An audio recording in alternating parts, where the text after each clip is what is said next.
A live look now at Ottawa as reaction continues to come into the landmark trade agreement reached with China. It lowers Chinese tariffs on canola and allows a limited number of Chinese electric vehicles to come into Canada this year. With me now is Jeff Nankivell, a former diplomat and president of the Asia-Pacific Foundation of Canada. Jeff, thanks for being here. Thanks so much for having me. I want to get your reaction to this deal. Touched on it earlier. Expectations were pretty low for the Prime Minister heading into China, let alone, and here we go. We actually have a significant deal that's been reached on canola, on electric vehicles. What's your reaction to some of the details for it?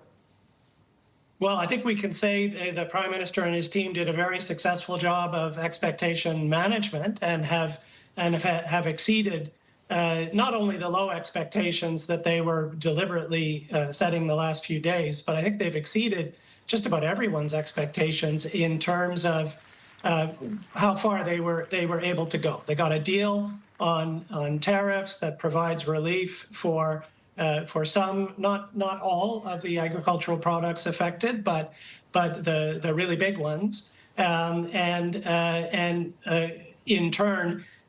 They've reached an agreement on electric vehicle tariffs that it's very modest in scope to start with, and it's limited, I think, in ways that have been set very carefully, but it offers the possibility of new types of investment relationships there. And thirdly, just the language of the joint statement that was made and the remarks the Prime Minister and others have made in the last 24 hours that this is a new strategic partnership between Canada and China. It's focused on 5 areas of practical cooperation, but the language of new strategic partnership and the overall atmospherics, I think, are quite a significant milestone. Yeah, and let's continue on that for me, if you will, just what it means for the Canada-China relationship, too, given how strained things have been with these 100% tariffs on canola, at least from coming back from the Chinese after the electric vehicle tariffs. We go back a couple of years, the two Michaels and otherwise, too, and Meng Wanzhou.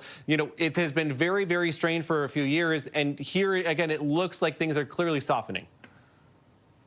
Yeah, I mean, it has been a very strong turnaround. I mean, I think it's important to note that throughout the period of the diplomatic tensions between Canada and China, in many areas, trade volumes did grow.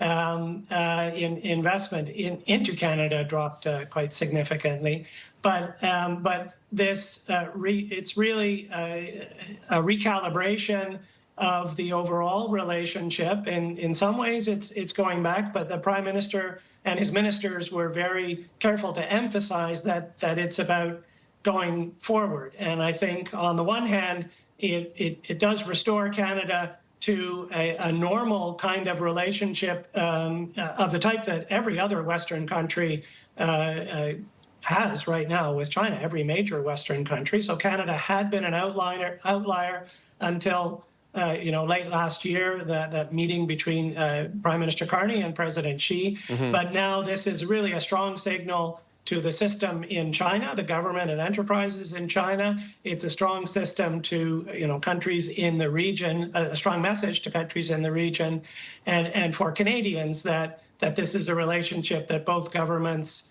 are looking to grow. On the Canadian side, there's an emphasis that there are these 5 practical areas of cooperation, mm-hmm. Energy and climate, trade, multilateral institutions, security, safety, people-to-people ties. But it is broad in its implications. There will be new visa-free access for Canadians. This is something that dozens of countries, visitors to China, already have, including Australia and Western European mm-hmm. countries. But that in itself is quite significant. And also in the course of the talks, and I'm sure as part of the overall agreement, China has expressed its support for Canada to host the Asia-Pacific Economic Cooperation Summit and to be the chair of that body in 2029. So that's significant for Canada's ambitions more broadly in the Indo-Pacific region. Jeff Nankivell, former diplomat and president and CEO of the Asia-Pacific Foundation of Canada. Thanks, Jeff, for your time today. I appreciate this. Thanks for having me.